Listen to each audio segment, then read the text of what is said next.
পূর্তি হলো আজ। সাধারণত 1 বছর পূর্তিতে আমরা খুব ঘটা করে স্মরণ করি, কিন্তু আজ 1 মাস পূর্তিতেই আমি দেখছি আমাদের উচ্ছ্বাস ছাপিয়ে উপচিয়ে পড়ছে বলবো। ফেসবুকে আমরা আমাদের কথাবার্তা লিখছি, আজ কর্মসূচিও আছে, ছিল আই বেটার সে, কারণ হলো বৈষম্য বিরোধী ছাত্র আন্দোলন, তারা শহীদী মার্চের আয়োজন করেছে। এছাড়াও আমরা আমাদের মতো করে আলোচনা করছি নিজেদের মধ্যে সামাজিক মাধ্যমে, যেহেতু উচ্ছ্বাস এখন অনেক বেশি। 1 মাস পূর্তিতে এই 5 তারিখ আমাদের স্মরণে থাকবে। আমরা যারা এই ঘটনার সাক্ষী হলাম, অন্তত যাদের এই বোঝার বয়স হয়েছে, তাদের এটা আজীবনের একটা স্মৃতি হয়ে থাকবে, এগুলো স্মৃতি হয়ে থাকে। 71-এর বিজয় অনেকেই দেখেনি, আমাদের অনেকের জন্ম হয়েছে তার অনেক পরে, তাই ওই বিজয়টা না দেখে এটাকে আমরা তুলনা করছি। এমনকি এরশাদ পতনের পরও আমি বিশ্বাস করি, আমি অনেক ছোট ছিলাম কিন্তু যতদূর মনে পড়ে, কিন্তু এমনকি যারা দুটো ঘটনায় যথেষ্ট বয়সে দেখেছেন তারাও যদি কম্পেয়ার করেন, এটাকে এগিয়ে রাখেন অনেকটা। কারণ হলো এরশাদের স্বৈরাচারের যে সময়টা ছিল এবং সেই সময় স্বৈরাচারী ব্যবস্থা যে ধরন ছিল, আমরা আজকের শেখ হাসিনার মাফিয়া স্টেট কায়েমের সাথে তুলনা করলে আমি প্রায় বলেও এটাকে মোটামুটি গণতান্ত্রিক শাসন ব্যবস্থাই মনে হওয়ার কথা। সো অত্যাচার নিপীড়নের মাত্রা যত বেশি ছিল, ওটার অবসানে আনন্দের মাত্রাও তত বেশি হবার কথা, এবং সেটাই হয়েছে।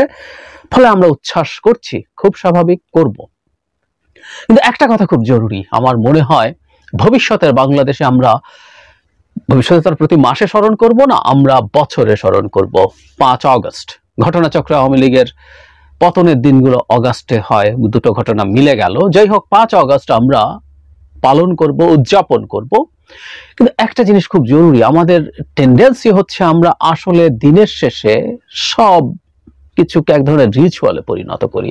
আজ থেকে 10, 15, 20 বছর, 25 বছর, 30 বছর পর 5 আগস্ট 2024-এ কি হয়েছিল সেটা স্মরণ করা হবে, নিশ্চিতভাবেই হবে।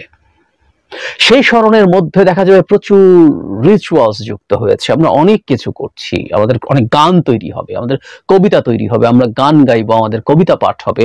আমরা নিশ্চিতভাবে আমাদের এই সময়কার শহীদদের, আহতদের তথ্য নিয়ে আমরা নিশ্চিতভাবে কোনো মেমোরিয়াল বানাবো, সেখানে আমরা যাব, আমরা সেখানে নানাভাবে উদযাপন করব। এটাকে ঘিরে নাটক তৈরি হবে, এটাকে ঘিরে ফিল্ম তৈরি হবে, অনেক কিছু হবে, এগুলো হবে। দ্যাটস ফাইন, আমি এগুলোকে খুবই পজিটিভ মনে করি। কিন্তু কোনো কিছুকে শুধু রিচুয়ালের জায়গায় নামিয়ে আনা, এই জায়গাটায় যেন আমরা সতর্ক থাকি। আমি বিশ্বাস করি এক অভাবনীয় সুযোগ আমাদের এসছে, আমরা এই দিনটাকে স্মরণ করে আমরা আসলে কি চেয়েছিলাম। আমরা শেখ হাসিনাকে চাইনি কেন, শেখ হাসিনাকে কেন ফেলে দেওয়ার জন্য আমরা জীবনের ঝুঁকি নিয়েছিলাম। রাস্তায় নেমে এসেছিল মানুষ যারা জীবনের ঝুঁকি নিয়ে নেমে এসেছিল, আরো না নামা মানুষেরও বহু মানুষ ঝুঁকি মুক্ত ছিলেন না, এই ঝুঁকিটা নিয়েছিল মানুষ। কেন?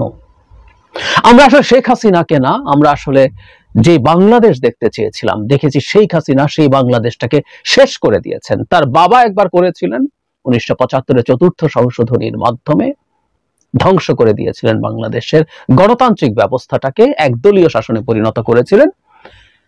তবে আমি এটাও বলি, তিনি অন্তত সৎ ছিলেন, উনি বলে কয়ে সংবিধান সংশোধন করেছিলেন, এবং তাতে যেটা হয়েছিল, বিরোধী দল যেহেতু ছিল না, বিরোধী দলকে যা তা রকম দমন পীড়ন করে, এমনকি নির্বাচনী ব্যবস্থাটাকে ধ্বংস করা, এগুলো তার জন্য জরুরি ছিল না। কিন্তু শেখ হাসিনা যেহেতু কাগজে কলমে সেটা করেননি, বা ডিফ্যাক্টো করেছেন, নানান কূটকৌশলের মাধ্যমে করেছেন, ফলে তার অত্যাচার নিপীড়নের মাত্রা তার বাবা বিরোধীদেরকে যতটা করেছেন তার চেয়ে 1000 গুণ বেড়ে গিয়েছিল।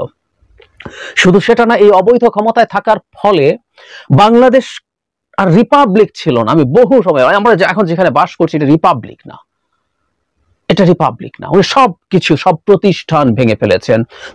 কোনো সেপারেশন অফ পাওয়ার ছিল না, কোনো সংসদ কাজ করছিল না, কোনো জুডিশিয়ারি না, নির্বাচন কমিশন না, দুবার কোনো কমিশন, সেটা সাংবিধানিক হোক বা আইন দ্বারা তৈরি কোনো প্রতিষ্ঠান হোক, কিছুই ছিল না। জাস্ট এক ব্যক্তি যা চেয়েছেন তাই হয়েছিল। আগেও একদিন বলেছিলাম, 14th লুই ফ্রান্সের, উনি বলেছিলেন আম দ্য স্টেট, যখন তার ওই সময়কার একটা মোটা দাগের একটা পার্লামেন্ট মতো ছিল, যখন তারা বাধা দিচ্ছিল তার কিছু ক্ষেত্রে, উনি সেটা থেকে অতিক্রম করার জন্য বলছেন তুমি কে, আম দ্য স্টেট, সো আমি যা বলি তাই হবে। So Sheikh Hasina became the state. আমরা এটা চাই না, কোনোদিনও চাই না। এটা সেই মধ্যযুগীয় রাজা রাজরার সময়ের কথা, যখন রাজা রানী সম্রাজ্ঞী সম্রাটরাই হতেন স্টেট। আমরা একটা গণতান্ত্রিক ব্যবস্থা চেয়েছি, আমরা বিশ্বাস করেছি গণতান্ত্রিক ব্যবস্থা ডেসপাইট ইটস প্রবলেমস, হ্যাঁ গণতান্ত্রিক ব্যবস্থার প্রবলেম তো আছেই, সারা পৃথিবীতে সবচেয়ে বিকশিত যে গণতান্ত্রিক ব্যবস্থাগুলো আছে সেগুলোতেও কিছু না কিছু প্রবলেম আছে। সেই প্রবলেমের মধ্যে আমরা চেয়েছি একটা গণতান্ত্রিক ব্যবস্থার মধ্যে আমরা বিকশিত হব এবং এতে ধীরে ধীরে আমাদের নাগরিকদের যা যা চাওয়া, যেমন রাষ্ট্র তারা চান, যেমন অর্থনীতি তারা চান, যেমন কল্যাণ তারা চান, সেটা আস্তে আস্তে অর্জিত হবে। সুতরাং এই দিনটা ওটার সিম্বল হয়ে ওঠা উচিত, আমাদের এক্সপেকটেশনের সিম্বল। শেখ হাসিনাকে পরাস্ত করলাম, কিন্তু আমরা সেই রকম একটা রাষ্ট্র গঠন করতে পারিনি মোটা দাগে। এই মুহূর্তেই আস্তে আস্তে সেটাকে অনেক সুন্দর একটা জায়গায় নিয়ে যাওয়ার স্বপ্ন আমরা দেখি, কিন্তু যদি ওই রাষ্ট্র করতে না পারি, অর্থহীন হয়ে যাবে শেখ হাসিনার পতনটা। এটা আমাদের মনে রাখা খুব দরকার। সো এই দিনটাতে আমার মনে হয় ভবিষ্যতেও, আমরা তো আজকে মাস পূর্তি করছি, উচ্ছ্বাস আছে, আনন্দ আছে, শেখ হাসিনাকে ফেলে দেওয়ার এবং তাকে লেজ গুটিয়ে ভারতে পালিয়ে যাওয়া দেখার যে আনন্দ, এই ভদ্র মহিলা যা করেছেন এই জাতির ওপরে, এই মানুষের ওপরে, সেই জায়গায় তাকে এই জায়গায় দেখার আনন্দ তো আসলে তুলনা নেই। আমরা উদযাপন করি, কিন্তু আস্তে আস্তে আস্তে আস্তে আমাদের এই আলাপগুলো ভবিষ্যতের জন্য, এই 5 আগস্ট হবে আমাদের সেই অভিব্যক্তি, আমাদের ইন্টারনাল এক্সপেকটেশনের যে অভিব্যক্তি, যে এই রকম একটা ব্যবস্থার মধ্যে আমরা যাতে কোনোভাবেই আড্ডা ঢুকি, সেটা এবার ভবিষ্যতে অন্য কোনো দল, অন্য কোনো ব্যক্তি যদি কায়েম করতে চায়, এটাই আমাদের সংগ্রামের প্রেরণা যাতে হয়ে থাকে। আমরা সবাই এত কিছু বুঝে হয়তো এই মুভমেন্টে পার্টিসিপেট করিনি, আমরা কষ্টে থেকেছি। একজন স্ট্রিট চিলড্রেন যখন ওখানে গেছেন, ওই শিশু জানতেন যে তিনি খেতে পারছেন না ঠিক মতো, আগে যে অবস্থাটা ছিল। সুতরাং এই যে ব্যবস্থাটাকে ধ্বংস করার পরিণতি ফল কিন্তু আমরা বুঝি বা না বুঝি, আমরা প্রত্যেকে তার মতো করে ফেস করেছি। প্রাইভেট ইউনিভার্সিটির বহু স্টুডেন্ট, তাদের ফ্যামিলি শেখ হাসিনার যে রেজিম ছিল তাতে খুব বেশি প্রবলেমে পড়েনি, তারা ভালোই ছিল, তাদের অর্থনৈতিক অবস্থা এতটাই ভালো, তারা নিজেরা সরকার বিরোধী খুব বেশি কথা বলতে যায়নি। তার ফলে মত প্রকাশ নিয়ে যে সমস্যা আছে সেটা তারা ফেস করেনি, তারা সরকার বিরোধিতা যেহেতু করেনি, তাদের উপরে কোনো মানবাধিকারও লঙ্ঘিত হয়নি। কিন্তু তারা তাদের বন্ধুদেরকে গুলি খেয়ে মরে যেতে দেখেছে, তারা দেখেছে তাদের বন্ধুরা আহত হচ্ছে, অন্ধ হচ্ছে, সেটা তারা নিতে পারেনি।